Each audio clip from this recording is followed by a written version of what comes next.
Former Minority Affairs Minister and senior BJP leader Mukhtar Abbas Naqvi has urged the Waqf system to move beyond a touch me not syndrome. He is joining us live now. I do thank you for your time. Opposition का कहना है कि आप जानबूझ के इसी मसले को उठा रहे हैं, जबकि आपके पास और भी बहुत सी चीज़ें होनी चाहिए, और भी ज़्यादा इम्पोर्टेंट चीज़ें हैं इस देश में। बीजेपी की सरकार के पास और इश्यूज होने चाहिए जो अभी अभी सरकार बनी है उसको सॉर्ट आउट करने के लिए, लेकिन आप सीधा वक्फ बोर्ड के इशू में घुस गए हैं नई सरकार बनाते ही। देखिए, ये लॉन्ग पेंडिंग प्रॉब्लम है और इस लॉन्ग पेंडिंग प्रॉब्लम का लॉजिकल एंडिंग सोल्यूशन हो, ये आज जो है वक्त की भी ज़रूरत है और वक्त की भी ज़रूरत है। और आज जो जिस तरह से एक अनकॉन्स्टिट्यूशनल एनार्की इस पूरे के पूरे सिस्टम में दिखाई पड़ती थी, तो उस अनकॉन्स्टिट्यूशनल एनार्की को कॉन्स्टिट्यूशनल हायरार्की के फ्रेमवर्क में ला करके जो है वो मुल्क के लिए भी अच्छा है और मजहब के लिए भी अच्छा है, वक्त के लिए भी अच्छी ज़रूरत है और वफ़ की भी यही ज़रूरत है। अब अगर उस पर भी जो है वो हर जो इंक्लूसिव रिफॉर्म होगा, जो समावेशी सुधार होगा, उस पर कुछ लोग सांप्रदायिक वार करने के हिस्ट्री शीटर हो गए, तो उसका तो कोई इलाज है नहीं। एक चीज़ तो ये है कि इसकी टाइमिंग पे थोड़ा सवाल उठा रहे हैं लोग कि क्या यही सबसे ज़्यादा प्रेसिंग इशू है। दूसरी चीज़ है कि बीजेपी पे और बीजेपी की सरकार पे आपको पता ही है कि हमेशा ये इल्ज़ाम लगता है कि आप एक ही मज़हब के लोगों को टारगेट करते रहते हैं। पर्सनल फ्रीडम्स या पर्सनल लॉज की बात उठाई जा रही है, उस पर आप क्या कहेंगे, क्योंकि ये इल्ज़ाम बार बार बीजेपी पे लगता है।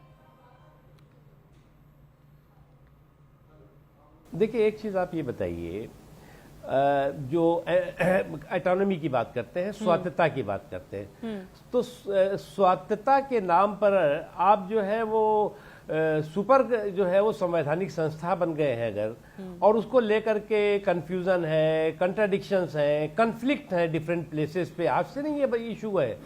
ये बात जो कह रहे हैं, जब कांग्रेस की या यूपीए की सरकार ने ज्वाइंट पार्लियामेंट्री कमेटी बनाई थी तो क्या वक्त सही था वो? क्या इससे पहले अटल जी ने जब बनाई तो क्या वक्त सही था? क्या उससे पहले जब कांग्रेस की सरकार रही तब उसके बारे में सुधार के लिए जो है संशोधन आए, तो क्या वो वक्त सही था? वक्त की बात नहीं है।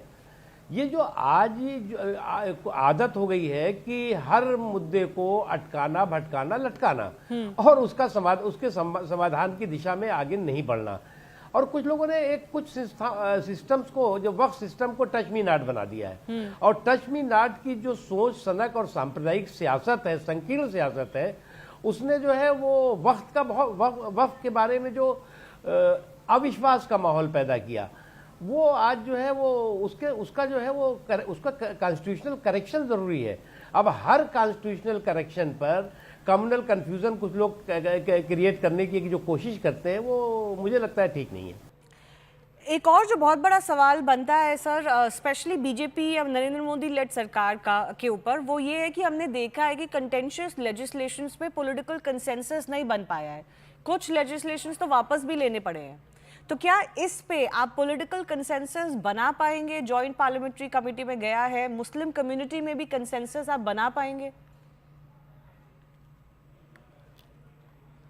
देखिए, मुस्लिम समाज में मैं मानता हूं कि मैंने एक बात कहा, जो हितधारक हैं, जो उनका जो है संरक्षण और जो हैरेसमेंट है उसके समस्या का समाधान with in the framework of the constitution, जो हितधारक हैं उनका संरक्षण होगा। इसमें कहीं कोई कंफ्यूजन नहीं है। पूरे बिल को आप देख लीजिए, जो एक्चुअल हितधारक हैं, जो वास्तविक जो उसके लाभ में हितधारक है, उनको जो है वो किसी तरह का कोई कंफ्यूजन नहीं है। और वो शुरू से ही वो खुद भी बहुत पीड़ित प्रताड़ित है। जिस तरह से वक्फ बोर्ड जो है, अपने कुछ वक्फ बोर्ड स्टेट्स के या कई जगहों के अपने आप को एक मतलब सुपर संवैधानिक संस्था की तरह से करते हैं, और जिसको चाहा, जहां पर चाहा वहां पर जो है वो उंगली दिखाई और कब्जा कर लिया। उसमें सबसे ज्यादा जो सफरर हैं वो कोई और नहीं है, मुस्लिम समाज के ही लोग हैं। तो सभी लोग ये बात चाहते थे कि इसमें सुधार होना चाहिए। अब हर सुधार पर सांप्रदायिक वार करेंगे तो काम नहीं चलेगा। और जो लोग ये सोच रहे हैं कि इसको जो है वो हम टच मी नॉट बना दें, और उसको जो है वो हम इस स्वायत्तता को के नाम पर इसको हम सुपर संवैधानिक संस्था बना दें। ये मुझे लगता है कि ये सोच ही गलत है। और ये सोच, इस सोच के पीछे आप देखिए कोई भी सुधार होगा, वक्त की बात करने लगेंगे कि ये वक्त सही नहीं है। जब कोई भी सुधार होगा उस पर सांप्रदायिक वार करने लगेंगे। मुख्य रूप से उनकी मकसद और मंशा देश के इतने बड़े समाज के तालीम तरक्की पर तालिबानी ताला जड़ने की कोशिश है और उनका सांप्रदायिक शोषण करने की कोशिश है। तो ये जो सांप्रदायिक तुष्टीकरण का छल है उसको समावेशी सशक्तिकरण और सुधार के बल से ही खत्म किया जा सकता है। और जहाँ तक सवाल है कि आप डिबेट करिए, डिस्कशन करिए, और डिबेट और डिस्कशन में अगर आपको कुछ भी आपके पिटारे में है तर्क और तथ्य तो उसको कहिए। डिबेट होनी चाहिए, डिस्कशन होना चाहिए, डिसीजन होना चाहिए। आप चाहे पार्लियामेंट में करिए या पार्लियामेंट्री कमेटीज में करिए, लेकिन इसको आप अटकाइए, लटकाइए, भटकाइए नहीं। जी जी, मुख्तार अब्बास नकवी, बहुत बहुत धन्यवाद हमसे बात करने के लिए। Let's see if a political consensus can Indeed be built on yet another contentious move of the BJP government. Let's